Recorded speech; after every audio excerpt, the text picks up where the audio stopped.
तो हेलो दोस्तों, नमस्कार, जय जौहर। कैसे हो आप सभी? उम्मीद करता हूँ आप सभी स्वस्थ होंगे, मस्त होंगे, ज़बरदस्त होंगे। तो दोस्तों, मेरा नाम है बादल बामने और आज हम डिस्कशन करने वाले हैं हिस्ट्री एनसीईआरटी क्लास 6 का चैप्टर 9, जिसके संपूर्ण शॉर्ट नोट्स रिवीजन करने वाले हैं। चाहे आप केवीएस की तैयारी कर रहे हो, सीटेट की तैयारी कर रहे हो, एमपी टेट की तैयारी कर रहे हो, डी ट्रिपल एसएसबी की तैयारी कर रहे हो, एनवीएस ईएमआर एन, चाहे आप सेंट्रल या स्टेट सभी एग्ज़ाम की अगर आप तैयारी कर रहे हो और जहाँ पे जीके जीएस प्लस एसएसटी की तैयारी कर रहे हो, तो ये वीडियो बहुत ही इंपॉर्टेंट आपके लिए होने वाली है। तो चलो दोस्तों, वीडियो में बने रहिएगा। वीडियो पसंद आए तो लाइक शेयर सब्सक्राइब जरूर करेगा, ठीक है। तो चलो शुरू करते हैं। ये रहा सब टॉपिक पहला, यानी आज का जो टॉपिक है उसका सब टॉपिक पहला ये रहा, ठीक है। सब टॉपिक पहला में ये पूछ रहा है कि व्यापार और व्यापारियों के बारे में जानकारी, यानी उस समय जो व्यापार होते थे और व्यापारियों के बारे में जानकारी मिली है, ठीक है। व्यापारी देश विदेश में वस्तुओं का लेन देन करते थे, यानी उस समय में जो व्यापारी थे वो देश और विदेश दोनों जगह पे वस्तुओं का आदान प्रदान यानी करते थे। प्रमुख वस्तुएं कौन कौन सी थी? प्रमुख वस्तुओं की बात की जाए तो मसाले, हाथी दांत, कीमती पत्थर और कपड़े, उस समय में इनकी ये वस्तुओं का आदान प्रदान बहुत ज़्यादा होता था, लेन देन बहुत ज़्यादा होता था। व्यापारी अपने लाभ के लिए लंबी यात्रा भी करते थे, यानी उस समय में अगर कोई भी व्यापारी होगा तो वो अपने लाभ के लिए, अपने अधिक पैसा कमाने, अपने कारोबार को बढ़ाने के लिए वह यात्राएं भी करते थे, ठीक है। सब टॉपिक 2 पूछ रहा है, सब टॉपिक 2 पूछ रहा है कि व्यापार से जुड़ी एक कविता, यानी सब टॉपिक यह बता रहा है कि व्यापार से जुड़ी एक कविताएं भी थी। संगम साहित्य में व्यापारी और समुद्री यात्राओं का उल्लेख मिलता है, यानी जो संगम साहित्य की बात की जा रही है वहाँ पे व्यापारी और समुद्री यात्राओं का भी उल्लेख देखा गया, उस पर वर्णन किया गया। व्यापारी समुद्र पार कर रोम, यूनानी, चीन तक जाते थे, यानी उस समय जो व्यापारी होते थे वो समुद्र में जाकर, यानी समुद्र रास्ते रोम भी जाते थे, यूनान, चीन आदि जगह पर भी जाया करते थे, ठीक है। सब टॉपिक 3 बता रहा है कि समुद्र तटों से लगे राज्य, यानी उस समय में जो समुद्र तट से लगे राज्य कौन कौन थे, क्या था। तो दक्षिण भारत के राज्यों जैसे चोल, चेर और पांड्य, यानी दक्षिण भारत के जो राज्य थे वहाँ पे चोल, चेर और पांड्य, ये जो तटीय राज्य थे, ये समुद्री व्यापार के बड़े केंद्र बने, यानी ये समुद्र जो व्यापार होता था वहाँ के जो बहुत बड़े केंद्र, जैसे आज कोलकाता हो गया, चेन्नई हो गया, मुंबई हो गया, ये केंद्र बड़े बड़े व्यापारिक आर्थिक केंद्र है। बड़ी बड़ी सिटीज़, यहाँ पे आदान प्रदान, मतलब बहुत सारे जहाज़ों से माल भेजा जाता है विदेशों में, ठीक है।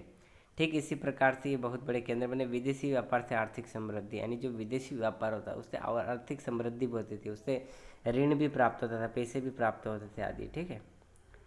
सब टॉपिक 4 बता रहा है कि रेशम मार्ग की कहानी, यानी जो रेशम मार्ग की कहानी की बात की जा रही है उसकी शुरुआत कहाँ से हुई, इसका क्या प्रभाव रहा। जो चीन से रोम तक जाने वाला व्यापार मार्ग, यानी चीन से जो रोम तक जाने वाला व्यापार मार्ग था वो रेशम मार्ग था, ठीक है। प्रमुख वस्तु क्या थी? तो रेशम थी। भारत इस मार्ग से जुड़कर सांस्कृतिक आदान प्रदान के केंद्र बना, इस मार्ग से जुड़ा, यानी जब रेशम मार्ग के आदान प्रदान व्यापार होने लगा तो इस मार्ग से जुड़कर एक सांस्कृतिक आदान प्रदान का केंद्र बना। सब टॉपिक 5 बता रहा है कि बौद्ध धर्म का प्रसार, यानी उस समय में जो बौद्ध धर्म का प्रसार प्रचार कैसा होता था। तो व्यापारी और यात्री बौद्ध धर्म के साथ लेकर चलते थे, यानी उस समय जो व्यापार होता था यात्री बौद्ध धर्म को साथ लेकर चलते थे, यानी श्रीलंका, म्यांमार, चीन, जापान, मध्य एशिया तक फैला, यानी अलग अलग स्थानों पर जाके प्रचार प्रसार अपने धर्म के बारे में बताते थे, ठीक है। सब टॉपिक 6 बता रहा है कि तीर्थ यात्रियों की जिज्ञासा, यानी जो उस समय के तीर्थ यात्रियों की जिज्ञासा क्या होती थी। तो आप कहेंगे विदेशी यात्री भारत आकर यहाँ की धर्म, शिक्षा और समाज की जानकारी लेते थे, यानी जो अलग अलग विदेश के जो दूसरे स्थानों के लोग, दूसरे देशों के जो लोग होते थे वो भारत आते थे, धर्म की शिक्षा, समाज आदि की जानकारी भी लेते थे। भारत को धर्म और ज्ञान की भूमिका कहा जाता है, यानी भारत जो है हमारा उसमें धर्म और ज्ञान की भूमि भी कहा जाता है, ठीक है दोस्तों। चलो, सब टॉपिक 7 क्या बता रहा है? सब टॉपिक 7 बता रहा है कि तीर्थ यात्री के बारे में। चीन, कोरिया, जापान से यात्री भारत आए, यानी चीन से भी आए, कोरिया, जापान आदि से भारत यात्री आए, वहाँ के लोग यहाँ। प्रमुख यात्री की बात करते हैं फा शियन, हैंसोंग और सिंह, यानी 3 प्रमुख जो यात्री बताए जा रहे हैं ये इन स्थानों से आए, ठीक है।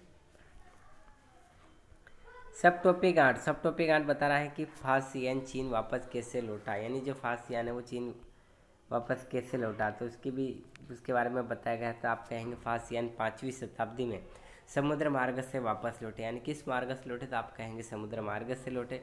किस शताब्दी में लौटे तो आप कहेंगे 5वीं शताब्दी में लौटे।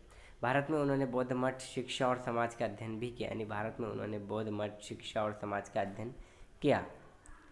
बात करते हैं सब टॉपिक 8। सब टॉपिक 8 की बात करते हैं। सब टॉपिक 8 क्या बता रहा था? सब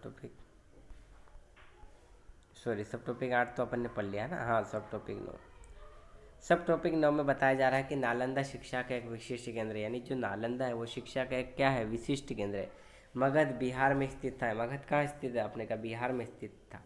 विश्व प्रसिद्ध विश्वविद्यालय बौद्ध शिक्षा का प्रमुख स्थान, यानी जो ये स्थान है नालंदा विश्व में प्रसिद्ध विश्वविद्यालयों में से एक था, और जो बौद्ध शिक्षा का प्रमुख स्थान, यानी बौद्ध शिक्षा के लिए बहुत ज़्यादा प्रमुख था। यह हजारों छात्र और शिक्षक रहते, यानी इस स्थान पर ये जो नालंदा शिक्षा की बात की जा रही है, यहाँ पे हजारों छात्र और शिक्षक भी रहते थे उस समय। बात करते हैं सब टॉपिक 10, यानी भक्ति की शुरुआत। यानी भक्ति की शुरुआत कब से देखी गई है? तो ईश्वर के प्रति गहरी आस्था को भक्ति कहा जाता है। ईश्वर के प्रति गहरी आस्था है, उनके प्रति आपका प्रेम है, उनके प्रति आपका समर्पण है, जो इससे ही आप क्या कहेंगे तो आपने कहा भक्ति। जाति पाति और भेदभाव से ऊपर उठकर भक्ति का प्रसार था, यानी उस समय में जाति पाति नहीं देखी जाती, ये ऐसे कपड़े पहना है, या ये गरीब है, या ये चप्पल पहनता है, ये साफ सफाई नहीं रखता है, इनको मंदिर में आना मना है, इस तरीके का जो भी प्रसार वगैरह देखने को नहीं मिला। डायरेक्ट जाति पाति सब खत्म था, डायरेक्ट ईश्वर के प्रति सीधी गहरी आस्था थी, ना कि जाति पाति के से लेकर भेदभाव से ऊपर बहुत उठ कर जो भक्ति प्रसार था। ठीक है, बात करते हैं सब टॉपिक 11। सब टॉपिक 11 में बताया भक्ति क्या है। भक्ति में वही बात हो गई, भक्ति में व्यक्ति और ईश्वर के बीच सीधा संबंध होता था। उपासना में मूर्ति मंदिर आवश्यकता नहीं, यानी मूर्ति और मंदिर की आवश्यकता नहीं थी, सीधा भगवान से संबंध था। उस समय के इस तरह के मूर्ति वगैरह आवश्यक मंदिर की आवश्यकता नहीं थी। सरल भाषा में भक्ति एक गीत है। सरल भाषा में देखा जाए भक्ति एक गीत के माध्यम से, जैसे भजन आदि से अपनी भक्ति प्रस्तुत करते हैं। सब टॉपिक 12, एक भक्त द्वारा लिखी गई कविता, यानी उस समय में एक भक्त द्वारा लिखी गई कविता थी। भक्ति कविता ने प्रेम और आस्था से भरे गीत लिखे, यानी उस समय की बात की जाए तो भक्ति कवियों ने प्रेम और आस्था से भरे गीत भी लिखे। उदाहरण जैसे तमिल भक्ति साहित्य, यानी उदाहरण के लिए जैसे तमिल भक्ति साहित्य। ठीक है, सब टॉपिक 13। सब टॉपिक 13 बता रहा कि हिंदू, यानी हिंदू इस समय हिंदू धर्म का स्वरूप स्पष्ट लगा। उस समय की बात की जा रही है जिस समय में इस समय हिंदू धर्म का स्वरूप स्पष्ट होने लगा था। विभिन्न देवताओं विष्णु शिव देवी की पूजा, यानी उस समय की जो देवी देवता विष्णु शिव देवी की पूजा भी की जा लगी। धर्म में यज्ञ पूजा और भक्ति तीनों का महत्व, नहीं उस समय में धर्म में यज्ञ करना, पूजा करना, भक्ति आदि तीनों का बहुत ही महत्व था।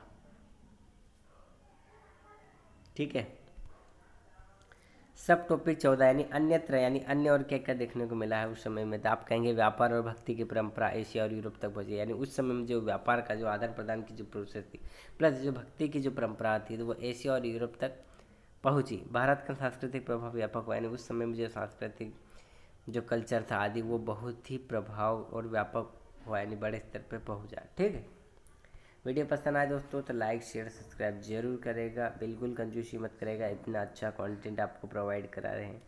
ठीक है, डायरेक्ट शॉर्ट नोट्स प्रोवाइड करें। अगर आप एग्ज़ाम से पहले अगर ये शॉर्ट नोट्स को भी अगर मल्टीपल टाइम तक रिवाइज कर सकते हो तो आपको क्वेश्चन हल करने में दिक्कत नहीं आएगी। ठीक है दोस्तों, अगर आप भी चाहते हो कि इस वीडियो की PDF अगर आपको मिले तो हम डिस्क्रिप्शन में हमारे व्हाट्सएप ग्रुप की लिंक दे दी जाएगी, जिसको आप क्लिक करके ज्वाइन कर लीजिएगा। कुछ ही समय बाद आपको ये PDF आपको व्हाट्सएप ग्रुप में मिल जाएगी, जहाँ से आप नोट्स भी बना सकते हो और मल्टीपल टाइम रिवाइज भी कर सकते हो। ठीक है दोस्तों, मिलते हैं नेक्स्ट वीडियो में। Thanks for watching.